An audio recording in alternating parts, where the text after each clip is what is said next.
morning, and welcome to the inaugural program of the second edition of Penguin Presents the White Owl Literature Festival and Book Fair 2025. We sincerely apologize for the delay and appreciate your patience. It is my honor to welcome our respectable chief guest, the Chief Minister of Nagaland, Inaugural, along with members of his cabinet, our esteemed host, award-winning authors, celebrated sports personalities, accomplished artists from film and music, creative visionaries in digital marketing, and groundbreaking business leaders. Most importantly, I extend a warm welcome to our incredible audience. We are here today because we believe in the power of stories, ideas, and creativity to shape lives and transform the world. This festival is more than just an event. It's a celebration of imagination, dialogues, and the limitless potential within each of us. Let's embark on this journey together, learning, inspiring, and pushing the boundaries of what is possible, manifesting the theme of the festival to imagine, inspire, and inscribe. Esteemed Chairperson, Honorable Chief Minister of Nagaland, Shri Nipurio and his lady wife, Honorable Minister Shri Malong, advisors, respected Pastor Visatoyosha of Union Baptist Church, ladies and gentlemen, valued guests, writers, storytellers, and lovers of literature. It is with great honor and privilege that I welcome you to the second edition of the White Owl Literature Festival and Book Fair.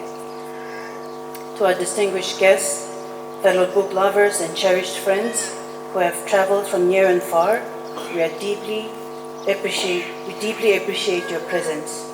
Words cannot fully convey our gratitude. The incredible response to our inaugural edition reaffirmed the profound ability of literature to unite, inspire, and transform. This year, we return with renewed passion, ready to explore, learn, and express creativity on an even deeper level. But following the success of the first edition, the challenge of shaping a better, more impactful second edition weighed in on the team. The first step was defining a theme, one that would guide the festival and its programming. We revisited the vision of the White Owl that sought to reignite the enthusiasm for the timeless acts of reading and listening, inspiring our community to reflect on their significance. We came to the conclusion that a meaningful literature festival, especially in Nagaland, must begin by asking, why do we read? Why do we listen? And ultimately, why do we write? With these questions in mind, we chose the theme, Listen, Read, Write, a fundamental mantra for any literary journey. Later, we refined it to inspire, imagine, inscribe, to better capture the spirit of literary exploration. Before we write, we must read. Before we read, we must listen. These three elements form the foundation upon which ideas shape and evolve. The theme invites festival participants to listen attentively, to read widely, and to write with purpose. This festival is more than an event. It is a movement towards deeper literary engagement.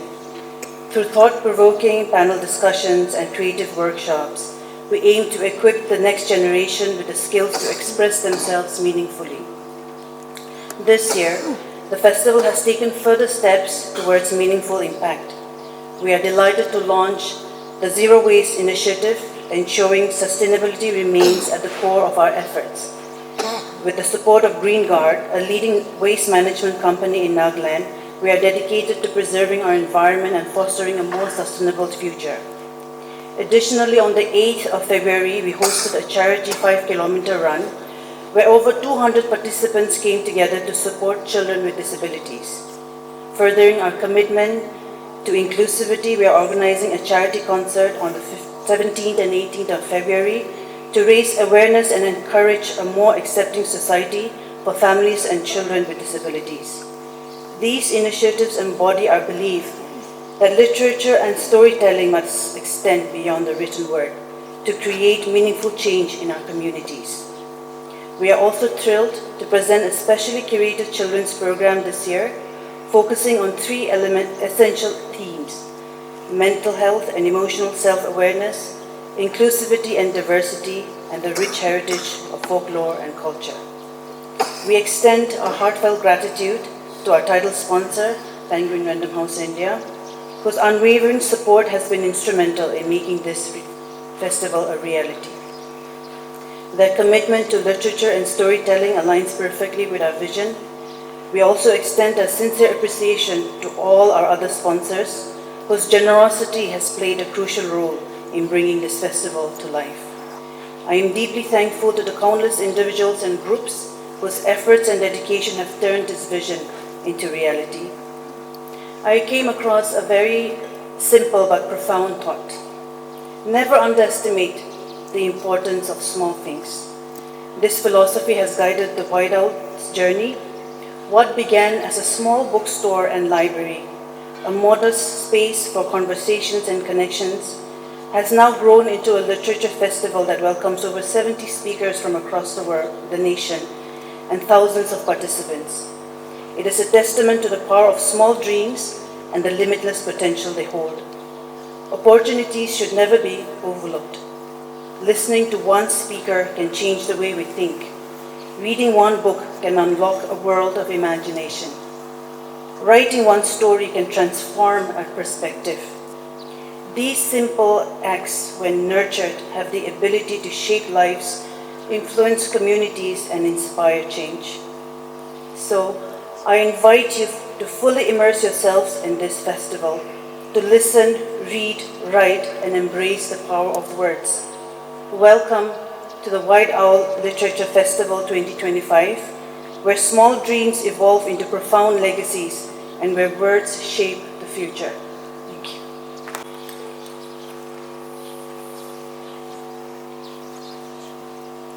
A very good morning to all of you. It's a beautiful day, and I thank God for that. Our respected authors, my esteemed colleague, Mr. Inaugural, who is the Minister in charge of Higher Education, our esteemed guests and distinguished dignitaries,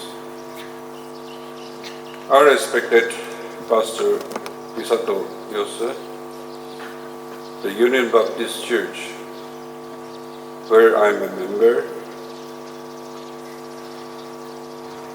beloved Festival Director, Victor Rio, the sponsors of this White Owl Literature Festival and Book Fair, lovers of literature, and my young student friends. It is with great pride and immense joy that I stand before you today at the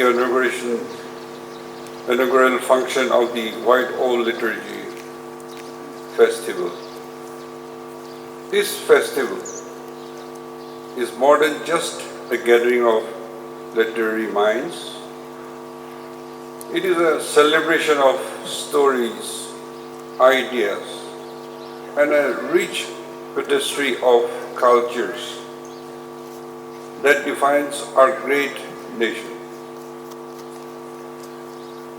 The authors present here, you are not just writers. You are the ambassadors of your heritage, custodians of the narratives that have been passed down through generations. Each of you carries the weight of your linkage, the voices of your ancestors, and the stories of your people. With every word you write, you weave together the past and the future, ensuring that the culture, identity of your communities remains alive and flourishing. I am especially heartened by the inclusivity and diversity that this festival embraces.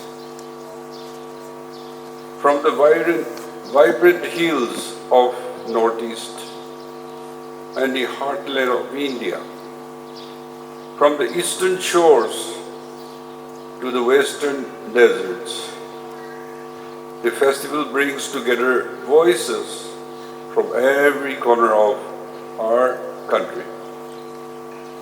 Such a confluence of ideas strengthens the bonds of unity and foster understanding among our people. Nagaland, known as the land of festival, is proud to host a festival that celebrates not just future or culture, but also literature. Festivals such as these serves a high purpose beyond celebration.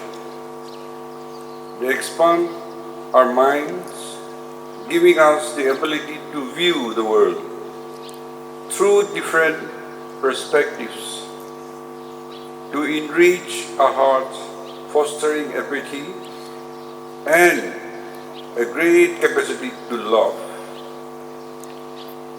And they challenge us to push ourselves beyond our limitations, setting new standard of excellence in thoughts, expression, and creativity. As we embark on this journey, over the next few days, let us remember that literature has the power to shape societies, bridge divides, and bring about change. It is our responsibility to honor this power, to use it wisely, and to continue inspiring generations to come.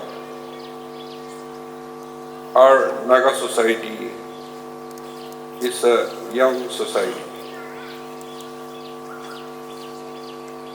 Literacy education has come to us just 1.5 centuries ago. A humble beginning of setting up a library and being blessed and supported by the Penguins Literacy Library, given the responsibilities to this quite old library. It is really a blessing and a very good beginning for the citizens of Nagaland, and particularly our young and students who love to learn. Knowledge has no limit. It's from the birth to death. I hope all of you will take active participations, gain knowledge, and bring laurels and excel in education. With that, I extend my heartfelt congratulations to the organizers of the White Owl Literature Festival for creating a remarkable platform.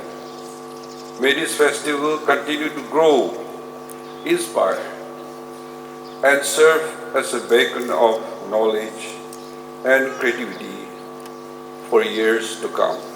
Thank you, Kognalin. Good morning, everyone, and thank you for having me here again. in the second edition of the White Owl Literature Festival. To go straight into the topic of this morning's panel session, Roots in Transit. I think these are just my personal thoughts, so we can discuss it further or have question answers towards the end of the session, and co-panelists will also be talking about it. But when we talk about roots, we all come from some place. I think this morning birthplace also was mentioned. So there lies our roots. But this is a space which is also a bit flexible, because whether we are rooted or not is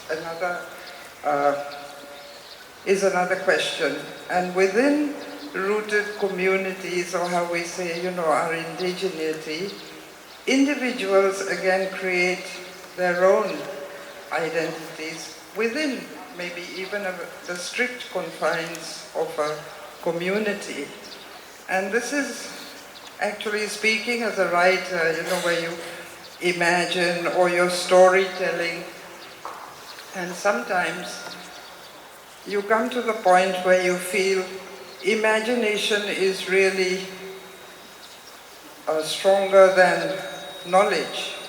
Because imagination, you can do time travel, you can envision the future, you can look back at the past. And that is about storytelling in general, what I feel. But roots in transit, the transition today for taking specifically our part of the world, the northeast region of India, I think, there is the question of language, where we are already transiting. I'm speaking to you in English, I write in English.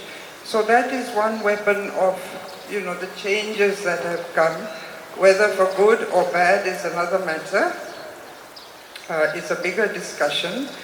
There is also the question of religion, which, if we talk about transit or transition, and ultimately, just to cut it short so that I can pass the mic on, ultimately more than, politics, religion, language, all the things we talk about, even in literary discussions, the indigeneity comes, I think, with the land, the geographical space that we occupy, and the place where we live.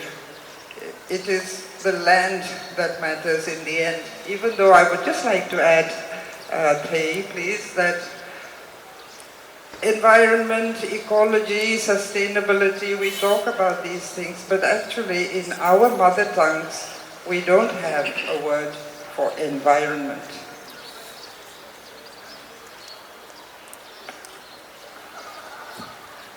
Thank you for having me here, and thank you for this session. আহি পেলাই খুব ভাল লাগিছে। সবকে মোৰ প্ৰণাম আৰু নমস্কাৰ জনাইছোঁ। I am your neighbor. I'm from Assam, and it's great to be here and to be part of this program. I see many friends here. So I think after a particular age, we travel to many of these places because we want to meet our friends, and we want to share with them what they are doing and share what we are doing. Many years ago, the introduction got one thing right when I was born. So I left Shillong when I was a teenager, and I've come back to Shillong in the autumn of my age. And to me, an entire life, nearly 4 decades have gone traveling in different parts of the world, in different parts of the northeast of this country. And one thing that has always helped me is to listen to people's stories.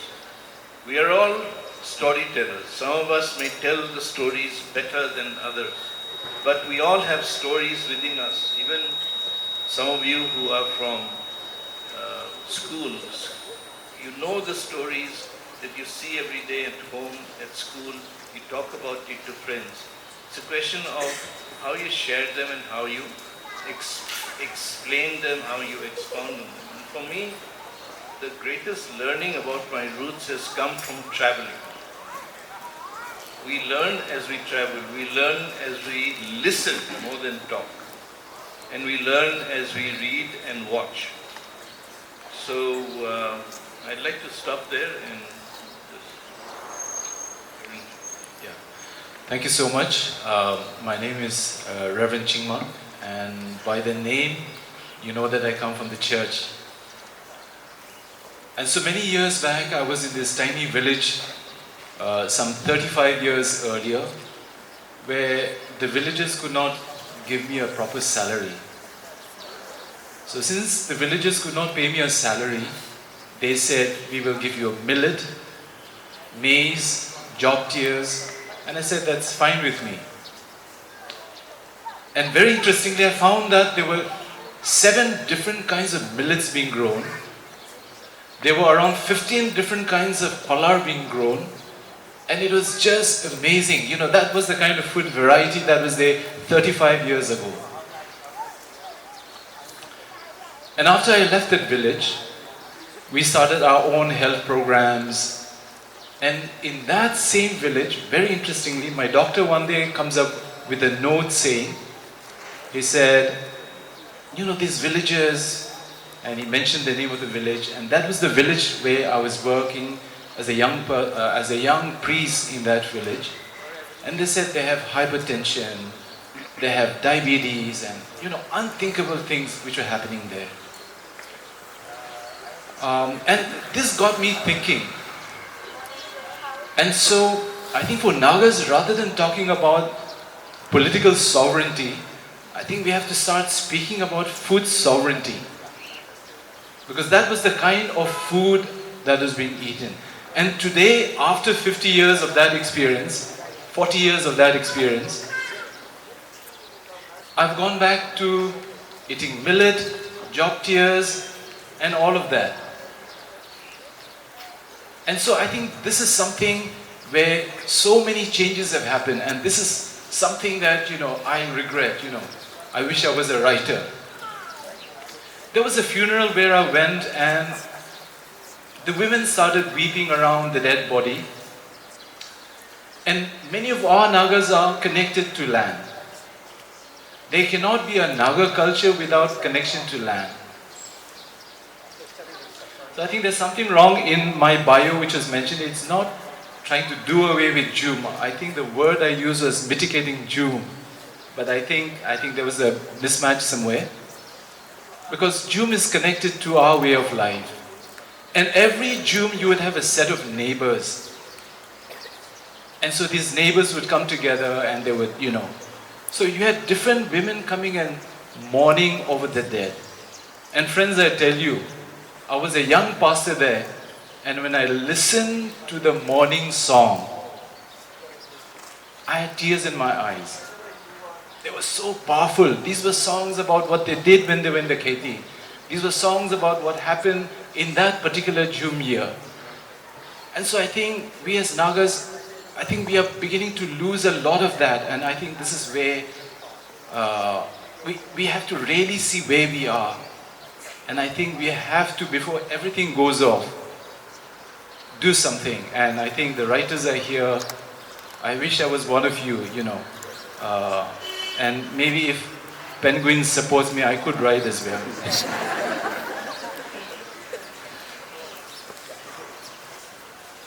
Hello. Thank you very much. I think, Reverend, you've touched on a very interesting point that, again, I think all three of you can speak to, is cultural loss. And I think one of you has also mentioned a bit about language loss. If, again, all of you, any of you can speak to how you are trying to address or mitigate this loss in your own work, whether it's in writing, in advocacy. Sir Sanjoy sir and Mamang ma'am, both of you have written extensive non-fiction addressing these issues, and then Reverend, in your work with Lead the Rose Christian Society, if you can speak to that.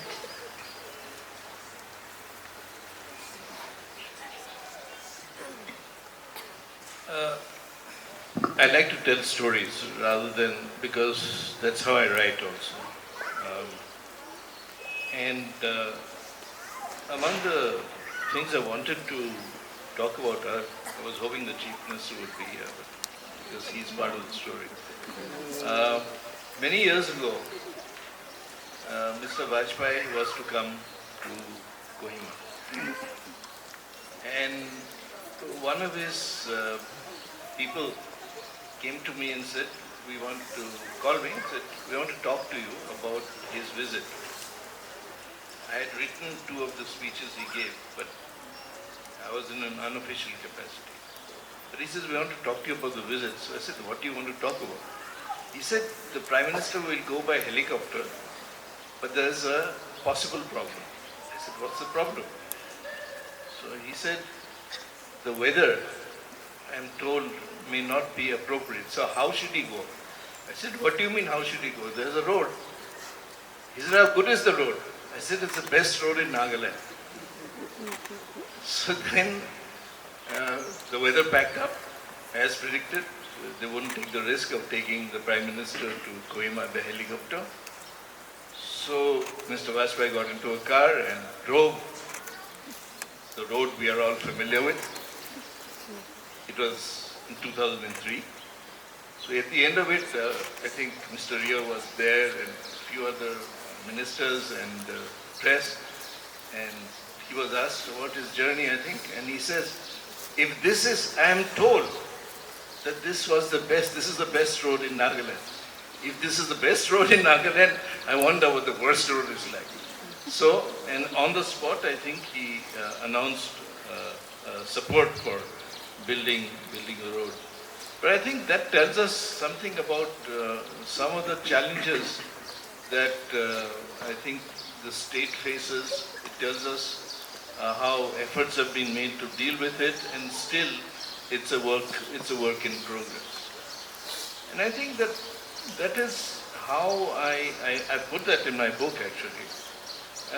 That's one of the things. The other thing that I often think about when I come to Nagaland is the issue of reconciliation, and how important that is. You spoke about, in a way, referred to the situation, and how important that is for people here, because I always say that in the region, in the northeast, the place we call the northeast, north of where, east of what, I don't know.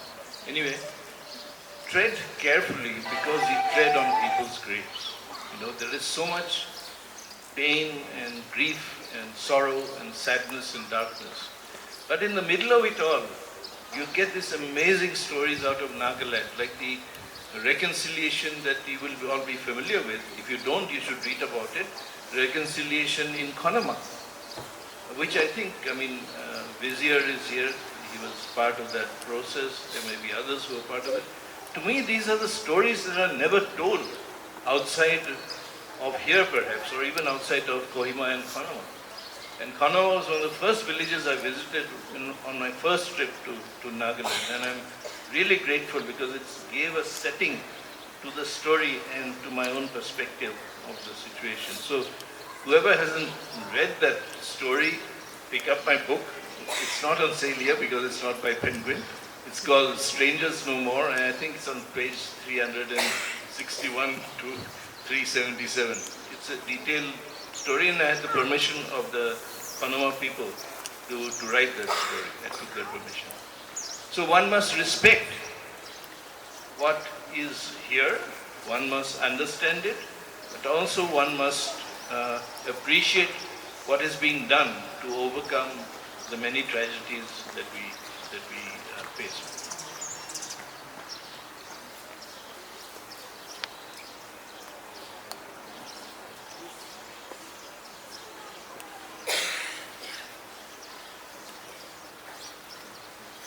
Thank you, Kay. I often wish I could write more, essays, because then you can pick up or you can give opinions. As a writer, you're observing, you're almost invisible. Yourself is invisible. But in non-fiction, I have tried to highlight the kind of fringe histories, the lost histories, because ours is an oral tradition and it is just by word of mouth that we hear stories. So going round and trying to follow up on little snippets which expand into bigger stories if you keep following it and following it. And I felt very moved by what Reverend had just said about the morning songs. This was also something I learned quite recently, coming back to Arunachal after traveling many years, after all the exposure. Then you really appreciate what you have, and then you want to preserve that. And these are elegiac songs, where you recount the whole life of the departed. And it's a very close all night or maybe 2 nights thing. And there you learn things like, I had written about it once, that, in that atmosphere of mourning and sadness, people are saying, oh, tomorrow we will have to do the preparations, we'll have to do the preparations for tomorrow. But then you can't cut wood at night, you can't go and chop a small branch or something. Then somebody says, you can take the bamboo because the bamboo never sleeps. So when you hear something like that, as a writer, and the imagination, oh, the bamboo never sleeps.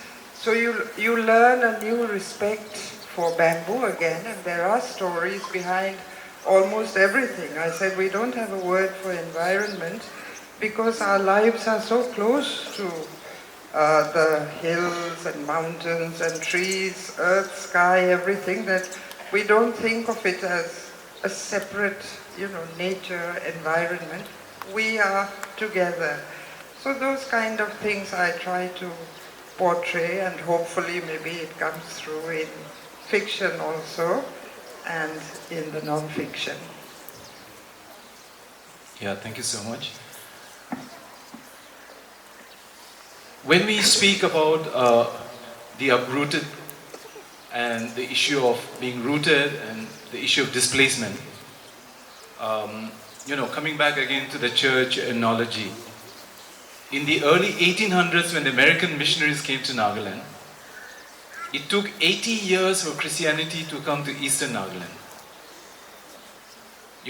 Mukokchung, where was the birth of Christianity, was hardly 3 hours away from Tuensang, but it took 80 hours. Today we are talking about seconds when a text message is sent from America. And that's the kind of situation that we're dealing with, that's the kind of displacement in terms of knowledge or culture. No wonder we're having so many issues around mental health. And so one of the things we've been trying to do is through the school, looking at it as a platform so that we deal with young people. So we started with this Murung concept in villages where we talk about community. Because if you have to speak of mental health, then we have to go back to community. And if you have to speak of community, it's our traditional way of life which can give community. And so we have to now redesign and adapt or see how that can be retrieved. And so today I can tell you that when you go to these villages, these young people are so, they're able, because the Murung was a place where girls and boys had their own set of roles and responsibilities. And because they were given responsibilities, they were able to, assert themselves. In fact, the Chang word for Murung is socham. Socham means sopu sapu, smart, quick. And people who were in the Murung were very smart. They would wake up early in the morning. Before villagers wake up, they would be up. They would, they were the marshals, they would protect the village and sort of things like that. So in these Murung hostels which we have run in these villages, I'm very proud to say that the mothers can't make meklas, these children can make meklas. The fathers can't make bamboo baskets, but these children in the Murungs can make bamboo baskets. And so, I think this is where we have to see, if we really look at education, the kind of education we have in India and in Nagaland, especially for Eastern Nagaland, young people are really, it's really sad. whether to send them to school or not to send them to school. A, they leave the village, they get an education, and we know they're never employable. They will never get employment. And these young people come back to the village. Now they cannot do kheti. What do they do? You know, that's really the dilemma of young people in the villages. And so I think how we define education, how we look at education, that's another way of looking at it. And then how do we train our young people so that, you know, they are connected to the land, to the culture, and these are some of the dilemma and the confusion that's really the issue in Eastern part of Bangladesh. Thank you. Thank you so much to all three of you. You know, thank you for helping us to think about. The mic's not working. Hello. Yeah, thank you for allowing us to think about how land, language, you know, knowledge are all connected with identity. All connected with identity and indigeneity.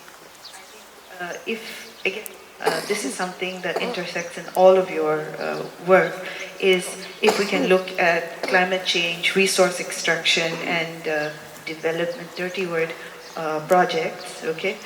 All of you have, again, addressed this, whether it is, you know, in the way that you've done your work, or whether it's in the writing. I think, Sanjay sir, you've been very sort of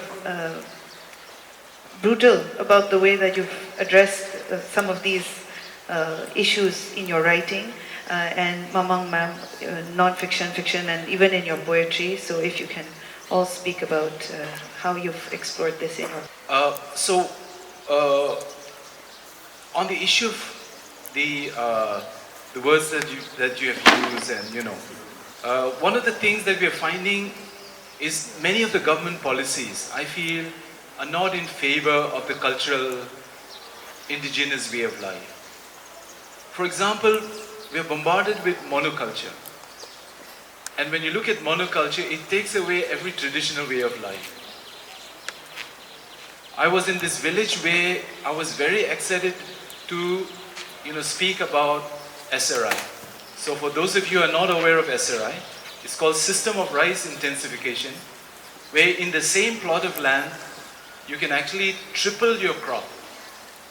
So I went to this village and we had converted the whole Pani Kheti into SRI.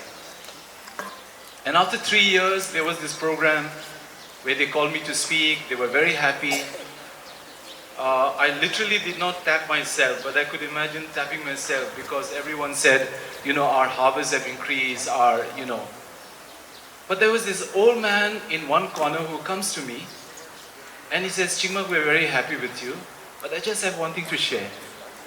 And this old man said, we're very happy, our harvests have increased, they've doubled, they've tripled, it's gone into fourfold. But this old man said, while doing that, we gave up June. And when we gave up June, we forgot our neighbors, our traditional songs have lost, our farmers' groups are no more.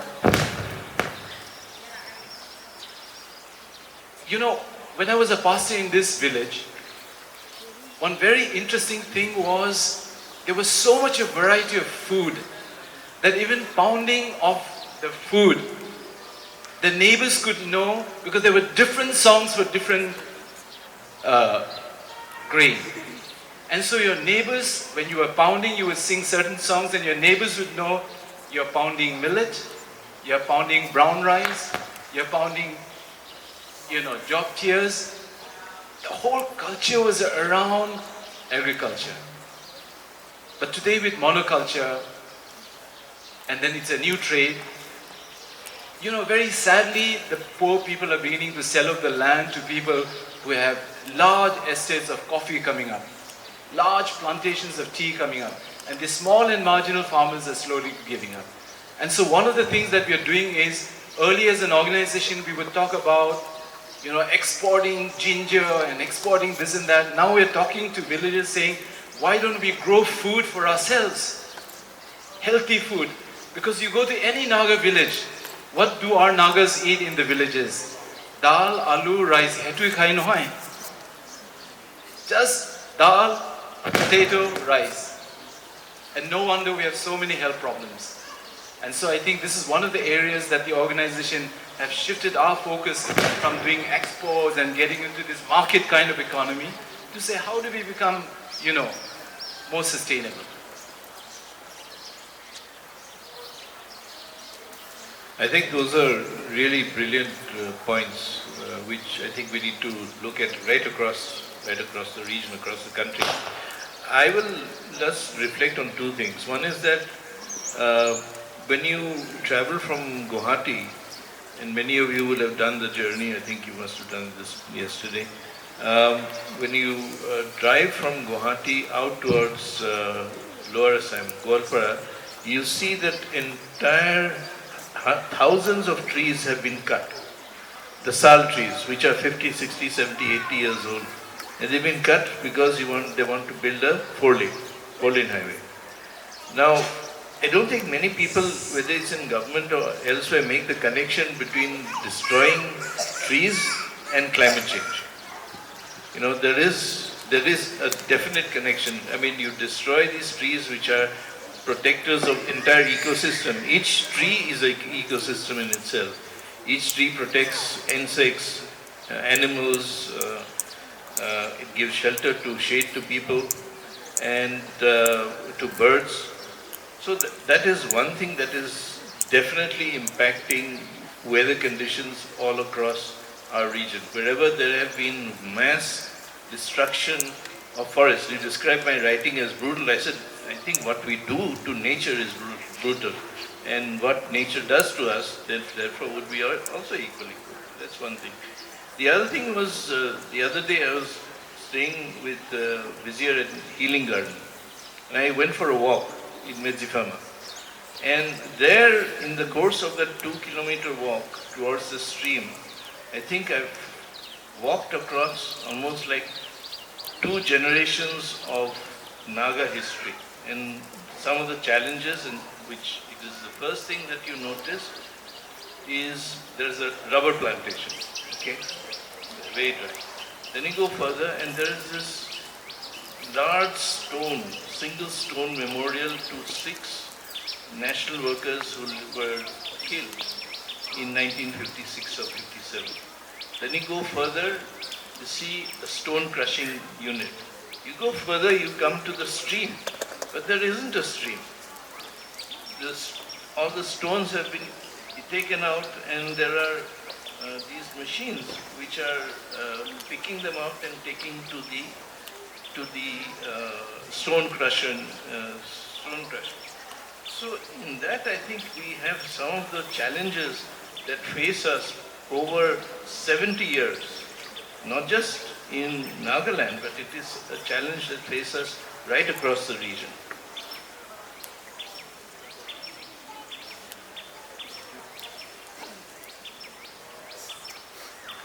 No, I'm very happy to be sitting here with you, Pei, and also with like-minded, Reverend Chingmak and Sanjay Hazarika. Talking about Jhum, I think it was actually a very scientific way of agriculture. A lot of people have knocked it, saying shifting culture, shifting cultivation is very bad. If you look at the ancient Incans or, Mexico even, you grew plants together, shade and light, like corn and beans, and things worked well for millions, hundreds of years. Apart from that, what worries me today is, global world has come in. I had always asked, which way is it flowing? Where is it coming from? We're all going to get swamped in this. We saw Europe become, a monolithic EU. You don't have all those nice coins and different lira and drachma of Greece and Italy anymore. It's become like it's been, rollered into, one identity kind of thing.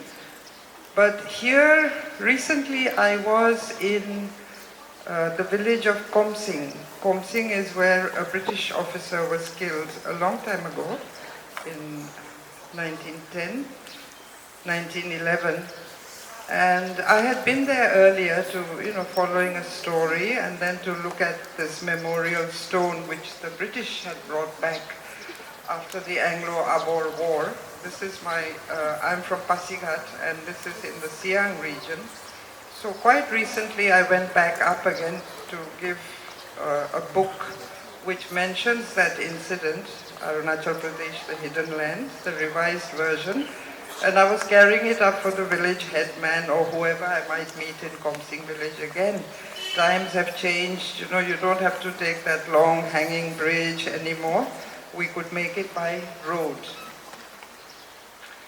So we were there and I wanted to see the memorial stone. But what they have done is, recently we've had like Unsung Heroes project, and everyone has been looking for, our lost martyrs or people who might have resisted British influence in the area. So they have put a new memorial stone of the alleged culprit of killing the British officer, Mr. Noel Williamson, who was political officer in Sadia. And his memorial stone was a new one. I couldn't find the old one again, So these are things where you have a new mythology coming into place. It's all very well to say, we are 100% tribal states, or we are, this culture, or we have our own indigeneity. But you must respect history also. History, after all, is a meeting place. I was, in fact, saying, put his stone back, It should be there, in place, okay, with our own unsung heroes. So this new mythology, in writing, I think we're always trying to promote secular mythology. We want to bring in the good things from our own oral traditions into the written world. So this is where, I feel, especially in writing, in the new trends in literature, you might be creating another rather distorted mythology. Thank you so much. That was so enlightening. Sanjoy sir, I just want to, ask you directly, for people of my generation, your book, Strangers in the Mist, was a life-defining book, because it was one of the first times, I think, in the growth of our thinking process and our learning, that we encountered the word Northeast from a very critical lens. We were able to really understand Northeast, because I think all of us from the Northeast also, we always meet this term with a great sense of irony, because we are from the Northeast, but we're also not from the Northeast. We're all from our specific states and our own specific communities. And I think in Strangers in the Mist, and of course in all your other works, you've managed to really examine the Northeast as a category, as a region, but also unpack it at the same time. If you can speak to how that process has been, and personally for you, you also embody in a way the Northeast, because you're from one place, but you're from everywhere. You've traveled everywhere, and very interestingly, something that you've also told me about is your travelogue, where now you're not just imagining the Northeast as within a, as an Indian category, but also now you're imagining the Northeast as part of, he's traveled from the Tibet to Brahmaputra, tracing the Brahmaputra all the way to the source. So if you can look at how that sort of reimagines and reconfigures the Northeast in your writing. How many hours do we have? So, no, the thing is that I start when, some of you may have experienced this morning. I can be quite sharp when the things that I don't agree with. And when I was growing up in Shillong, studying in St. Edmunds, and then traveling across different parts of the country and abroad, I was always curious to find why people looked at us differently. They looked at us, gaze. Then we realized, you returned the gaze, no? Why should if people can look at you, you also look at them, and you tell them what you see of them, what you see around you. And I think for me the greatest learning is really through travel and conversations with people, whether it's friends or family or new friends, new connections. I think that's really helped. And to be always open to learn. I think that's the important thing. And through that, some of the best stories come out, some of the best material comes out for a book. For instance, many years ago, the filmmaker Janu Barua and we were traveling on a boat in Assam to the island of Majuli, which is the greatest river island in the heart in the world. It's the heart of the Brahmaputra. And there we heard the story, a tragic story of a young woman who died in childbirth on that ferry coming the other way because she couldn't get to a hospital in time. To cut a long story short, I said to myself, this is really unacceptable. In Assam, we say women are, we have their great position, they're more than equal, we don't have dowry. And then to my absolute horror, when I started researching this, we found that Assam has the highest maternal mortality ratio in the country, which is more women died in childbirth than in any other part of the country. And I also discovered that nearly 10% of Assam's population live on islands. Can you think of it? I mean, the population of Nagaland, it's a bit under dispute. I was discussing that with Mr. Rio just now. I think it's about 15 or 16 lakhs. Approximately 25 lakh people live on islands, 2,000 islands on the Brahmaputra. That is more than the population. And they don't have access. They haven't had access to health and education. So I thought about this, that the first thing that people need is health, good health. Then you can work in the fields, go to study, find work, etc., what you were just saying. So I designed this boat, it's called a boat clinic, in Dibrugarh, which goes to the islands and takes healthcare. Now, it started with one boat in 2005. Today we have 15 boats in 14 districts. We reached nearly 3 lakh people with healthcare, mostly women and children. But that's how I learned. And that came about because of an experience. It's like a life-changing experience for me. And whatever else I do in life, I know that this has reached people, it sustained their lives and improved the quality of their health. So that's really part of the story. I mean, Mama has been important, and the Reverend too.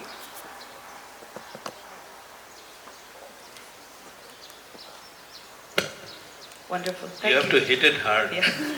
Sorry. Thank you very much. So, last question before we open the floor for questions from the audience is something a little more personal. Whether in your writing or in your activism, has there been a personal cost? Has there been a personal investment into the work that you do?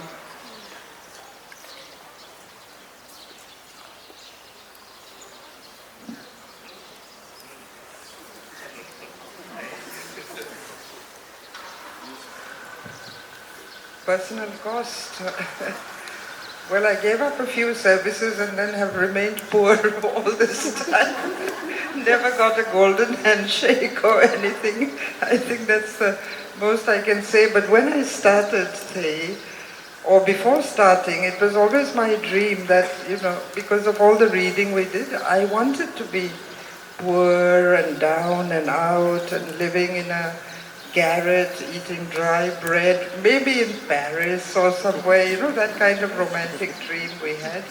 All that changed, but that was along the way, all these little costs, of no golden handshake.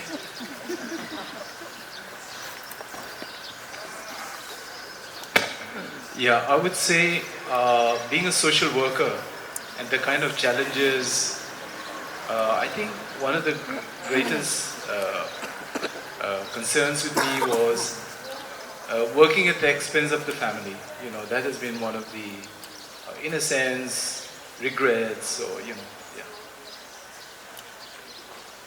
Yeah, I think that's there because my daughter says to me, she's in Germany now, lives there. She says, Dad, you have to slow down. You're not getting any younger. I said, I can't slow down. This is what I enjoy doing. I mean, like traveling, meeting friends, learning, writing. This is what we do. So it does come at a cost. And but then you wouldn't be what you were if you didn't do what you did. You know. Thank you so much. We have 5 minutes. We want to open the floor to anyone who has questions for our completely awe-inspiring panelists.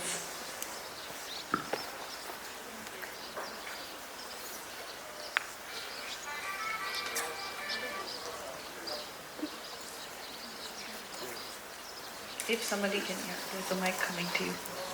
Yeah, hi, I'm Gargi, I'm from NDTV, and when you're talking about the Northeast and all your various stories and concerns and about the new generation, etc., what about the way legacy media has often reported on your stories of the Northeast? If you could talk a bit about that, do you think more needs to be done to represent the Northeast and things that happen here, be it floods, be it friction, be it violence, better, and maybe the legacy media should do a better job also of reporting your stories? Shall I say something? Yeah. In many ways, because we are forced to come to mainland India for education or whatever, in many ways I feel the Northeast has embraced the rest of the country, but I think India hasn't embraced the Northeast. And that's the sense that I get, because we continue to be seen as Chinese or outsiders or that sort of a thing. And so I think media can definitely play a role in how people's lives are, because there are a lot of misconceptions. The recent thing is about the border areas where the fencings are coming up. One has to know that the British, when they drew the line, they had in mind that there were farmers, the Nagas on the other side, whose Jum cycles came into India, because those lines were not there. Naga farmers on the Indian side had Jum plots on the other side of Burma. And so the Britishers said 16 kilometers on the other side, 16, so that you can do Jum. But I think these are never told in the media. There are some experts who say this and that, and they just see poppy cultivation or that sort of a thing. But I think there are nuances to all of that. And so I think this is where a lot of work has to be done. Thank you. May I also add a comment to that? My name is Jasmina Ziliang, and I call myself a cultural entrepreneur. Having said that, it was to my horror that I came across like a national glossy magazine, which did a roundup of 100 most inspiring women from India. This was about a couple of years back. Not one single woman from Northeast India got into that list. Now, are you telling me, the national media, that there are no capable women from Northeast India? Well, Gargi, there's a story for you there, because she's one of the most inspiring stories even from Dimapur, because I've seen her work from 20, 30 years ago. But one thing I did want to say, even NDTV has changed, no? Apart from changing hands. It's changed, it's no longer what it was. So that's how the media, and I speak as somebody, I'm now a columnist for the Telegraph. I write for a bunch of people who sometimes they ask me to write. That's one of my regrets. I never got to be an editor. I wanted to be an editor, never got to be an editor. But the thing about media is, now I don't want to be an editor. Now, but the thing about media is that the stories are here. The stories are not in a studio. You guys need to have the funds. Ask Mr. Alani. Maybe he'll give you funds to travel to the Northeast and do stories about not oil palm plantation, but about what people and places. For instance, here there's a hip-hop star from Nigeria. You know that? Yeah, you don't know. Found this out within a day of getting here, and I can tell you his name. And there are quite a few Nigerians here who are in the music scene, very popular. They do stand-up comedy, etc. So Dimapur is a happening place. I've been coming to this place for 40 years, so I've seen it change. Some things don't change. People don't change very much, but the place is changing. So you might find it worthwhile to travel, because it is in traveling that we find the real stories. And journalists have stopped traveling because they don't have I'm not talking about NDTV, but most journalists, media don't like to spend money on travel.